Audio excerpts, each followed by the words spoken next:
magacaygu waa Leili Ibrahim waxaan dhigtaa iskuulka Madison College faa'iidooyin badan ayaan ka helay anoo muddo yar dhiganayo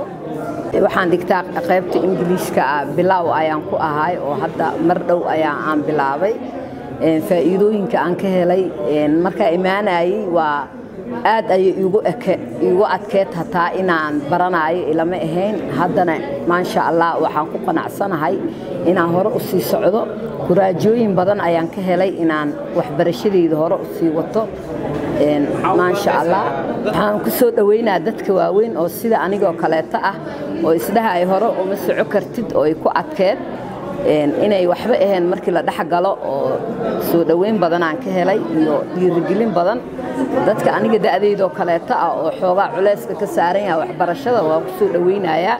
dhiirigelin markii la soo dhaxgalo dhiirigelin badanna laga helayaa welcome aan leeyahay macalinka oo asagana faa'iidooyin badan iyo deganaansho wax igu siiyay asagana sidaas oo kaleeto u mahad celinaya dadka hadda kabacdi sida aniga camal imaanayna welcome aan leeyahay